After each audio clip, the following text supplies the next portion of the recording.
guys, kenalin nama gue Muhammad Berlian, biasa dipanggil Berlin. Gue dan teman-teman dari manajemen di Universitas Muhammadiyah Surabaya dikasih tugas sama dosen.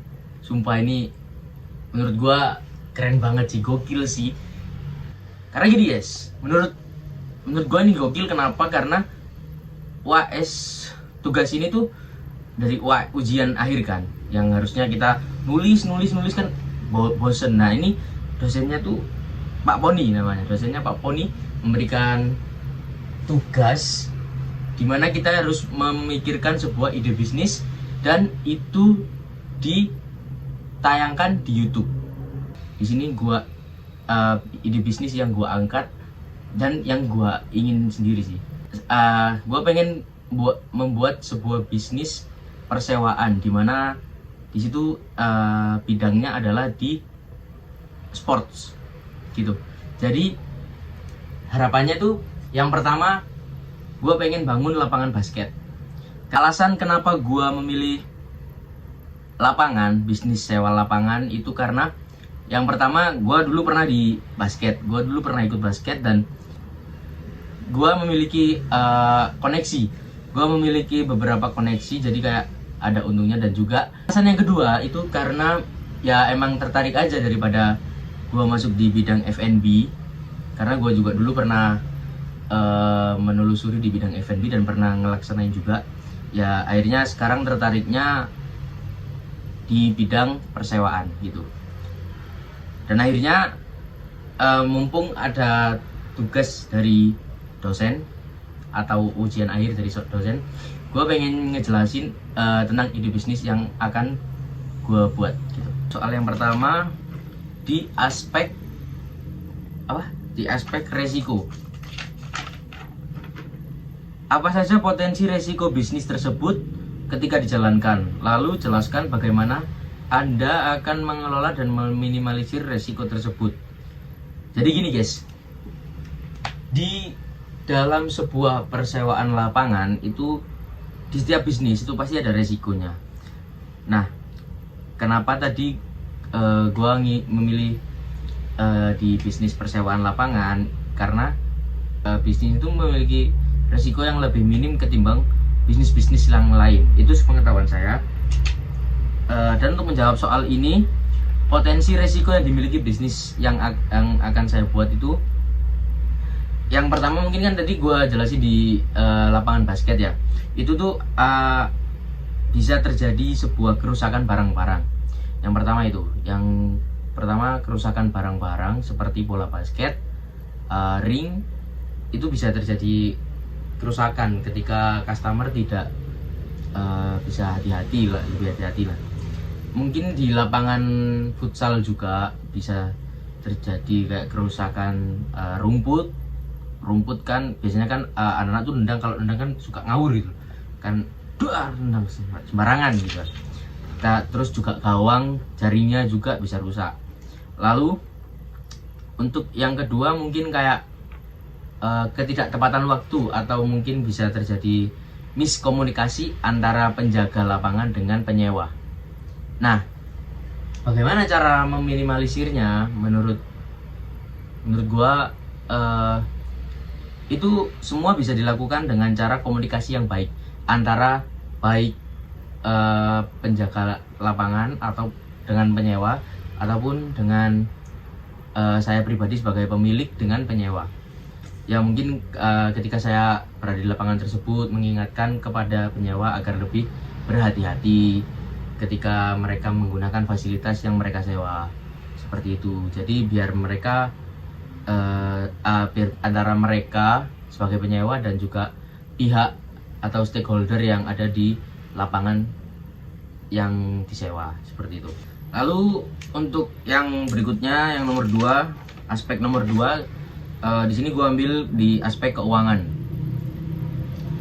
Untuk soalnya seperti ini, bagaimana gambaran strategi aspek keuangan yang akan Anda lakukan untuk memenuhi kebutuhan modal dari ide bisnis Anda. Di sini karena seperti yang kita tahu bahwa